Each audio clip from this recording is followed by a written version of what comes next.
우크라이나는 동부 유럽에 자리 잡고 있는 국가입니다. 수도는 키예프이고요. 인구는 약 4,400만 정도 되죠. 결코 작은 나라가 아닙니다. 면적은 64만 평방킬로미터, 한반도 남한이 10만 킬로미터가 약간 넘죠. 그러니까 남한보다 60배 큰 굉장히 큰 나라입니다. 유럽 대륙에서는 러시아 다음으로 큰 면적을 가지고 있고요. 그런데 러시아는 유럽과 아시아에 걸쳐서 넓게 자리 잡고 있기 때문에 유럽 부분만 바라보면 우크라이나가 거의 가장 큰 국가라고 합니다. 우크라이나 한가운데로 이렇게 넓고 굉장히 큰 강이 흐르고 있죠. 이 강이 바로 드네프르 강입니다. 드네프르 강은 러시아 북쪽, 북서쪽 아름다운 평원에서 발원을 해서 벨라루시를 거쳐서 우크라이나를 거의 정중앙으로 관통을 해서 흑해로 흘러들어가죠. 드네프르 강이 풍부한 영양분을 공급하다 보니까 이 평원인 우크라이나는 굉장히 비옥한, 유럽에서 거의 가장 비옥한 땅이 되었고요. 유럽 최대의 곡창지대가 되었죠. 그래서 유럽의 빵 공장이라고 불렸습니다. 그러다 보니까 또 이 땅을 노리는 외세도 굉장히 많았죠. 그래서 폴란드라든지 리투아니아라든지 러시아 이런 나라들이 시시탐탐 우크라이나를 차지하려고 침략을 해왔었습니다. 드네프르 강은 한번 가보면 좋겠다 싶을 정도로 굉장히 아름다운 강입니다. 길이는 1368마일인데요. 킬로미터로 하면 거의 2200km가 됩니다. 우크라이나의 역사를 한번 보시면 아마 역사상 거의 최초의 국가 중에 하나죠. 이 스키타이가 우크라이나의 나라를 세웁니다.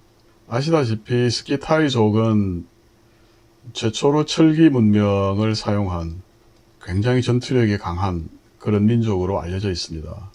우크라이나 사람들이 자기 민족적 자부심이 굉장히 강할 수 있다는 것을 알 수가 있죠. 그리고 또 4세기 이렇게 지나면서 훈족의 침입을 받습니다. 훈족이 굉장히 넓게 국가를 건설을 하죠. 그리고 로마를 멸망시키는 하나의 요인이 되는데요.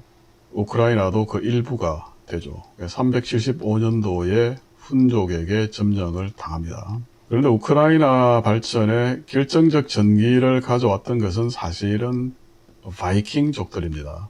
북쪽에 있던 슬라브 민족들이 키예프 주위에 자리를 잡고 있었는데 바이킹족들이 강과 바다를 따라서 스웨덴, 덴마크 이쪽에서 내려와서 유럽의 대륙을 침공을 하고 점령을 하지 않습니까? 그때 바이킹의 일파가 우크라이나에 들어와서 루스 공국을 세웁니다. 이것이 키예프 공국이 되고 키예프 공국이 나중에 넓은 러시아의 모국이 되는 거죠. 어머니 나라가 되는 거죠. 그런데 그렇게 승승장구 발전하던 키예프 공국이 뜻밖의 멸망을 맞이하게 됩니다. 바로 전 세계를 석권하던 징기스칸 군대, 그러니까 수부타이 군대죠. 몽골의 침략을 받았는데 1230년경입니다. 이 침략으로 인해서 키예프는 완전히 파괴가 되어버리고 맙니다. 그 이후에는 뿔뿔이 흩어져서 여러 나라의 지배를 받게 되죠. 아까 말씀드렸듯이 폴란드, 리투아니아 이런 나라들의 지배를 받게 되고요. 나폴레옹 전쟁이 벌어졌을 때도 우크라이나 지역이 중요한 전선 중의 하나로 등장을 하게 되죠. 유명한 톨스토이의 전쟁과 평화의 배경이 되기도 합니다.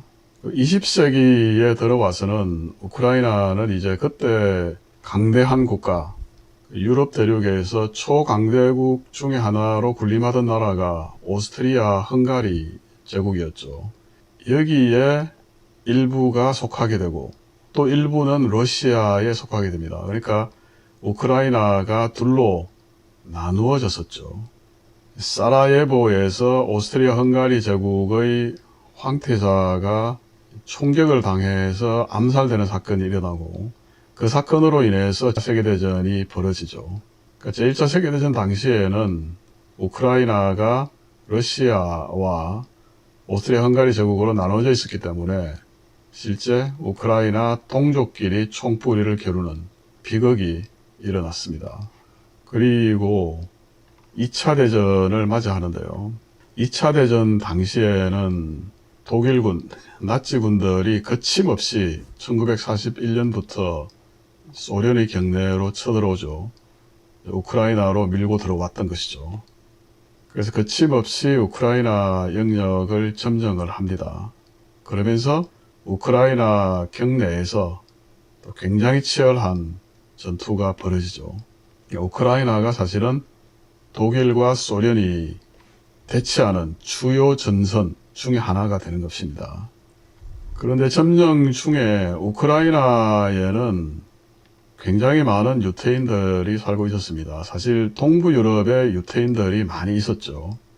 그 유태인들이 홀로코스트, 그러니까 대학살을 당하고 그리고 미국으로도 많이 건너왔고 그 미국으로 건너왔던 동부 유럽의 유태인들이 사실은 마이클 블룸버그라든지 조지 소로스 같은 굉장히 성공한 사람들이 되고 미국의 정치와 경제계를 주름잡게 되죠. 이 사람들이 미국으로 건너왔던 주된 이유 중에 하나가 바로 2차 대전 당시에 나치에 의한 학살이었죠. 우크라이나에서만 무려 150만 명이 사망을 했고요. 80만 명이 강제로 이주를 당했다고 합니다. 스탈린그라드 전투가 1943년에 있었는데 이 전투에서 독일군이 괴멸적인 피해를 당하지 않습니까? 이 스탈린그라드 전투를 기점으로 해서 제2차 대전의 물꼬가 완전히 이제 소련 쪽으로 넘어가게 되죠. 그 이후에 이제 소련이 우크라이나를 탈환하고 그리고 폴란드, 독일까지 진격을 하면서 우크라이나는 자연스럽게 소련의 통합이 됩니다. 2차 대전 중에 우크라이나의 피해는 극심했다는 것이죠. 무려 500만에서 700만에 이르는 사람들이 사망을 했고요. 700개의 도시와 2만 8천 개의 농촌들이 파괴가 됐다는 것이죠. 1000만 명이 홈리스로 남았다는 것입니다. 우크라이나는 소련의 중요한 산업지대이기도 했는데 전쟁 후에 불과 20%의 산업시설만 잔존했고 농산품, 그러니까 농기구라든지 이런 것들도 15%만 살아남았다는 것입니다. 전체적으로 보면 우크라이나의 국부의 40% 정도가 상실됐다는 것이죠. 우크라이나의 비극은 여기서 끝나지 않습니다. 그 당시에 소련을 지배했던 것이 바로 스탈린이었죠. 이 독재자 스탈린은 피해를 안 끼친 민족이 거의 없었는데요. 우크라이나도 마찬가지였습니다. 당시 점령했던 나치에 부역했다는 이유로 많은 지식인들이 극심한 탄압을 당했습니다. 그리고 1946년, 47년에는 대기근이 와서 무려 100만 명 정도가 아사했다고 합니다. 그래도 우크라이나에도 행운은 찾아오는데요. 스탈린이 죽고 나서 소련의 최고 지도자가 되는 허르쇼프죠. 허루시초프라고도 하는데 이 허루쇼프가 바로 우크라이나 출신이었던 것입니다. 그래서 1953년도부터 60년대까지 쭉 소련을 지배하는 이 니키타 허루쇼프가 우크라이나 출신이었고요. 니키타 허루쇼프 때 사실 소련의 힘이 가장 강했죠. 미국하고도 맞짱을 뜨고 쿠바 위기도 발생을 했죠. 존 F 케네디하고도 맞섰지 않습니까? 그리고 흐루쇼프 사후에 소련 서기장이 되는 레오니드 브레즈네프도 마찬가지로 우크라이나 출신입니다. 브레즈네프가 소련을 82년도까지 통치를 하죠. 18년간 통치를 합니다. 그리고 나서 소련 경제가 80년대 말에 아프가니스탄 침공을 하고 미국하고 군비 경쟁을 벌이면서 침몰하기 시작하죠. 고르바초프가 이후에 서기장이 되는데 고르바초프는 경제를 살리기 위해서 굉장히 유화적인 태도로 나오지 않습니까? 글라스노스트라고 해서 개방정책을 취하고 또 군축도 시행을 하고 조지 부시 시니어죠. 그 부시 가문 대통령 중에 아버지 부시 대통령과 회담을 해서 더 이상 우리가 동구권에 간섭을 하지 않겠다라는 선언을 하죠. 공산권, 동유럽 공산권의 동맹체, 군사동맹체든 바르샤바 조약기구를 폐지를 합니다. 그 와중에 거기에 불만을 품었던 군부가 1991년도에 쿠데타를 일으키죠. 그러면서 이제 소련이 해체의 길로 접어듭니다. 소련 연방에 속했던 많은 공화국들이 독립을 하기 시작하죠. 그러면서 우크라이나도 1991년도에 독립을 합니다. 그런데 우크라이나의 독립이 모든 문제를 해결하지는 못했죠. 우크라이나가 시장 경제 시스템을 도입을 했지만 그 이전부터 소련에는 고질적인 생산량 부족 그리고 생필품과 물품 부족에 시달리고 있었죠. 그러니까 공급이 굉장히 부족한 상황에서 시장 경제를 도입해서 가격을 자유로화시키니까 물가가 거침없이 상승하기 시작했죠. 그러니까 이런 것들을 좀 완화시켜 보려고 우크라이나 정부가 돈을 막 찍어내서 시장에 풉니다. 그래서 1992년도에 재정적자가 GDP의 12.2%에 달했다는 거죠. 그러니까 그 해에 인플레이션이 2000%, 그러니까 물가가 20배가 오르게 됩니다. 1993년도에는 상황이 더 심각해져서 그 해에 물가는 무려 1000%, 100배가 올랐다는 것이죠. 말 그대로 하이퍼 인플레이션이 일어났는데 보통 하이퍼 인플레이션이라고 하면 독일을 예로 들지 않습니까? 그런 하이퍼 인플레이션들은 보통 이제 전쟁 인플레이션이죠. 전쟁에 대한 물자를 정부가 긴급히 대려고 돈을 찍어내서 인플레이션이 오는 경우인데 이 경우는 전쟁이 없었음에도 불구하고 평화 시에 최초로 인플레이션이 발생했던 것입니다. 그러니까 그 여파로 GDP도 떨어지고 경제도 굉장히 안 좋아지고 그러니까 우크라이나 정부가 이래서는 안 되겠다. 그래서 이제 긴축 정책을 시행을 하면서 통화를 먼저 안정을 시켜야 되겠다라고 결정을 합니다. 그러면서 이제 새로운 통화, 원래는 러시아의 루블화를 사용했었는데 히버니아라고 하는 새로운 통화를 도입을 합니다. 그리고 이제 그 통화 가치를 미국 달러화에 고정을 시키죠. 일종의 페그 시스템을 도입을 합니다. 처음에는 1.8로 통화 가치를 고정을 시키게 됩니다. 홍콩 같은 경우는 페그 시스템을 도입해서 상당히 성공적인 케이스였는데요. 우크라이나는 굉장히 많은 우여곡절을 겪게 됩니다.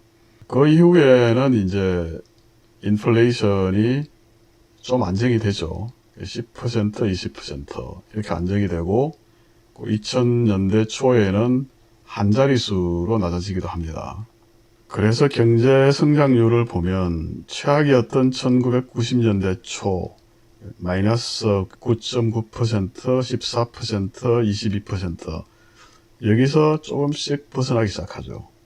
2000년대 초가 되면 견실한 성장으로 돌아서게 됩니다. 2004년도에는 12%까지 성장을 하죠. 근데 이때 2003년, 2004년도에 오렌지 혁명이 일어나지 않습니까? 우크라이나 내에서 친유럽파, 친서방파와 친러시아파가 정치적으로 대결한 그런 사건이었죠. 그러면서 이제 친러시아파를 내쫓고 친서방파가 승리한 그런 계기가 됐었죠. 그리고 나서 우크라이나가 운이 없었던 게 2008년, 2009년 글로벌 금융위기를 온몸으로 또 맞습니다. 그래서 2009년도에 경제성장률이 또 마이너스 15%까지 급락을 하죠. 자, 2010년도에는 다시 회복을 하는데 이쪽 보시면 2013년도에 거의 성장을 안 하고 2014년도에 또 마이너스 10%, 2015년도에도 마이너스 거의 9.8%로 또 경제가 곤두박질 칩니다. 이 해에 무슨 일이 있었습니까? 바로 러시아가 크리미아를 병합하고 우크라이나 동부 지역에 있는 돈바스 지역을 침공하는 그런 사건이 있었죠. 크리미아는 여기 보시면 우크라이나의 최남단, 우리나라로 보면 이 크기는 상당히 큰데 우리나라로 보면 남해에 있는 남해군과 같이 생겼죠. 이 크리미아가 중요했던 것은 이 크리미아에 러시아 흑해 함대가 주둔을 하고 있었거든요. 그러니까 러시아로서는 지중해로 나가고 그리고 다른 흑해 연안에 있는 국가들을 견제할 수 있는 굉장히 중요한 양보할 수 없는 그런 기지였던 것입니다. 그런데 크리미아에 친러시아 정부가 들어서고 그것을 기화로 해서 러시아 군인들이 민병대 비슷하게 가장을 하고 그리고 나서 크리미아를 병합을 하죠. 그런데 비슷한 전략을 우크라이나 동부에 있는 돈바스 지역에서도 시행을 합니다. 그러니까 우크라이나는 크리미아를 잃고 돈바스를 잃고 이렇게 푸틴이 우크라이나를 침공했던 결정적인 계기가 된 것이 2008년 금융위기 이후에 우크라이나가 달러 기근에 시달립니다. 그러니까 외화 부족에 시달리는데 그 외화를 서방도 빌려주겠다고 그러고 러시아도 빌려주겠다고 그러죠. 그래서 러시아가 빌려주겠다는 조건이 훨씬 좋았습니다. 그래서 그것을 받으려고 하니까 친러시아파 지도자들이 받으려고 하니까 또 2013년도 겨울에 대대적으로 밀란이 일어나죠. 유로마이단이라고 하는데 이제 유럽 광장이라고 부르죠. 광장에서 우크라이나 시민들이 키예프 광장에 몰려들어서 친러시아 정치권을 타도를 하고 레닌 동상도 썰어뜨렸죠. 그리고 친서방으로 가겠다라고 결정을 했던 것입니다. 푸틴과 러시아로서는 굉장히 충격을 받았죠. 그리고 이제 더 이상 두고 볼 수가 없다. 그러면서 우크라이나와 단절에 들어가는 거죠. 우크라이나를 평화적인 방법으로 회유책으로는 안 되겠다. 군사적 강경책으로 돌아선 계기가 되는 것입니다. 그런데 우크라이나의 문제는 산업 발전이 굉장히 미미하다는 것이죠. 주된 수출품을 보면 이게 곡물이지 않습니까? 그러니까 밀 같은 곡물, 그리고 철광석이 굉장히 많이 납니다. 아까 스키타이 기억하시죠? 스키타이가 최초의 철제 무기를 만들었던 이유가 있는 것이죠. 그리고 이제 수입품을 한번 보시면 석유, fuel, 그러니까 석유 천연가스가 가장 많이 차지를 하죠. 우크라이나는 석유와 천연가스를 전량을 수입해야 되는데 주로 러시아에서 수입을 해왔습니다. 그 이전에는 우크라이나를 같은 동족의 나라, 한 나라 이렇게 봤으니까 러시아 내에 공급하는 가격으로 굉장히 싸게 수출을 했었죠. 그런데 우크라이나가 떨어져 나가니까 이제 더 이상 그럴 필요가 없다. 그래서 다른 나라, 유럽에 있는 다른 나라에 수출하는 것과 같이 비싼 가격으로 러시아가 수출하기 시작을 했죠. 그러면서 경상수지 적자가 이제 누적이 됩니다. 경상수지가 흑자로 나타나는 경우가 거의 없죠. 경상수지가 적자가 되면 외화를 빌려와서 그 갭을 메꾸는 수밖에 없죠. 그러니까 결국은 외채의 비중이 계속해서 커질 수밖에 없는 것입니다. 자, 외채를 한번 보시면 계속 늘어나고 있죠. 이렇게 되니까 히브리냐 통화도 원래 기억하시겠지만 1.8로 출발을 했었는데 2003년, 2004년 위기 때 달러당 5 히브리냐 근처로 급등을 하죠. 2배, 3배 이렇게 올랐던 것이죠. 그래도 우크라이나는 인플레이션을 걱정을 해서 거의 달러의 환율을 패거를 시킵니다.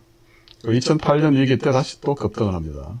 그러면서 또 한 단계 올라서서 자, 이번에는 7, 8 히브리냐 내외로 또 급등을 하죠. 그리고 크리미아 돈바스 위기 이후에는 이제는 엉망이 되죠. 2015년에는 무려 27, 그리고 나서도 30 가까이, 지금 현재도 28. 자, 돌이켜보면 1992년에 1.8로 출발했던 환율이 지금 28이 된 것입니다. 자, 얼마가 올랐습니까? 무려 15배가 올랐죠.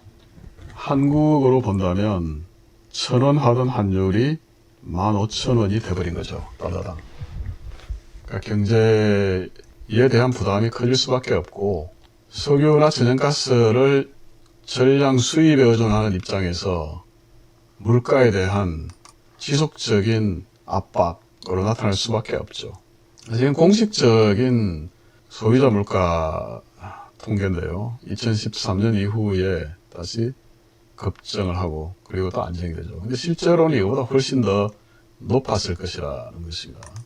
그래서 이 웹사이트가 이야기하는 것은 2015년도에 우크라이나가 세계에서 57번째의 하이퍼 인플레이션, 그러니까 초인플레이션의 케이스가 되었다라는 것입니다. 그래서 인플레이션율이 무려 272%에 달했는데 만성적인 인플레이션 국가인 베네수엘라보다도 2배가 높았다라는 이야기죠.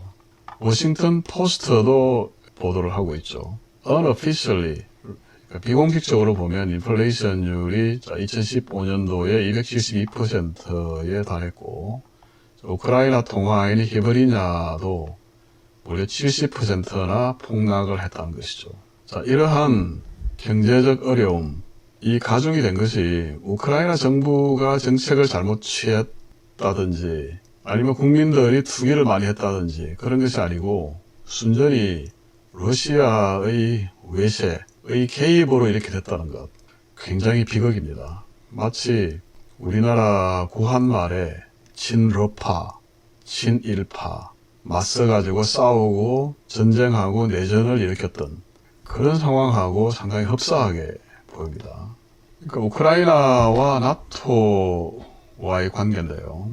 아까 말씀드렸듯이 고르바초프가 바르샤바 조약기구를 해체를 하고 더 이상 동부 유럽에 개입하지 않겠다라고 이야기하면서 푸틴이 주장할 때는 암묵적으로 미국과 서독, 당시 나토 국가들이 동진을 하지는 않겠다라고 약속을 했다는 것이죠. 그리고 러시아, 당시 소련이죠. 소련의 안보의 이익을 침해하지 않겠다라고 약속을 했는데 소련 해체 이후에 러시아 경제가 굉장히 안 좋아지고 국방력도 약화되고 하니까 러시아를 무시하고 신여화 하려고 하면서 폴란드, 루마니아, 리투아니아, 에스토니아, 라트비아 이런 나라들, 그러니까 러시아를 쭉 둘러싸고 있는 나라들을 다 나토 회원국으로 가입을 시켰다는 거죠. 그러니까 푸틴이 보기에는 미국과 유럽이 러시아를 배반했다는 것입니다. 그러면서 푸틴이 미국 바이든 대통령에게 계속 요구하는 게 뭡니까? 약속을 하라. 우크라이나는 나토에 넣지 않겠다고 약속을 하라. 그런데 거기에 대해서 명확하게 약속을 안 하고 있죠. 미국이나 유럽 국가들도 우크라이나가 나토에 들어오는 것은 굉장히 부담스러워하고 있습니다. 왜냐하면 우크라이나가 나토에 들어오면 나토는 동맹체거든요. 우리나라와 미국과 같이 동맹체이기 때문에 동맹국이 침략을 받으면 다른 나라들이 거기에 대해서 전적으로 맞설 수밖에 없습니다. 이렇게 되면 러시아와의 전면전이 되기 때문에 피차 우크라이나를 나토에 가입시키지 않을 것인데 나토에 가입시키지 않겠다라고 이야기하지 않는 건지 그것은 좀 의문스럽다라는 것이죠. 자, 그런데 만약에 전쟁을 하게 되면 러시아 경제도 굉장히 타격을 받을 수밖에 없습니다. 미국과 유럽의 금융결제 시스템이죠. 스위프트에서 러시아를 배제시킨다는 것 아닙니까? 그리고 러시아에 대한 경제 제재가 포괄적으로 이루어지게 되면 러시아의 원유 수출, 천연가스 수출도 타격을 입을 것이고요. 러시아의 주된 수입원이 사라지게 되죠. 러시아 경제도 굉장히 타격을 입을 수밖에 없죠. 그러니까 러시아가 우크라이나를 그렇게 쉽게 또 침략할 수는 없을 것이다 라고도 볼 수 있습니다. 그런데 러시아가 또 우크라이나를 침공할 것이다, 침공할 가능성이 높다 라고 보는 측에서는 최근 러시아의 군사력이 굉장히 강하게 재건이 되었다는 거죠. 그러니까 소련 해체 이후에는 경제력이 약화돼서 군사적으로 약체가 되었고 미국이나 서방이 러시아를 무시했었는데 푸틴 집권 이후에 상당 기간 동안 유가가 강세를 보였었죠. 그러면 러시아도 달러 수입이 늘고 달러 수입을 또 군사력을 강화하는데 많이 투입을 했다는 것입니다. 그러면서 그 힘을 바탕으로 크리미아를 병합을 했었죠. 옛날에 보이던 오합지졸의 러시아 군대가 더 이상 아니라는 이야기입니다. 그래서 대표적으로 보면 극초음속 미사일이라든지 또 미사일 방어 체계 이런 것들이 미국에 절대 뒤지지가 않죠. 또 극초음속 미사일 같은 경우는 미국보다도 더 앞서 나가고 있죠, 지금 현재. 실제 2020년도 국방예산을 보면 러시아의 국방예산이 620억 불이었다라는 것인데, 자, 미국은 7,780억 불. 그러니까 미국의 10분의 1도 채 되지 않고 중국의 국방예산이 252억 불인데 중국보다도 4분의 1 정도밖에 안 된다는 거죠. 그런데 어떻게 러시아가 이렇게 국방력이 강해질 수 있었느냐? 어떤 전문가들은 이 러시아의 수치, 그러니까 국방예산 수치를 믿을 수 없다라는 것이죠. 실제로는 이거보다 훨씬 더 클 것이다. 그러니까 통계를 약간 비틀어서 실제 잡히는 군사 지출은 작은 것 같이 보이지만 실제로는 훨씬 더 많을 것이다. 자, 그렇지 않고서는 저렇게 뛰어난 무기들을 만들기 힘들 것이다 라는 것이죠.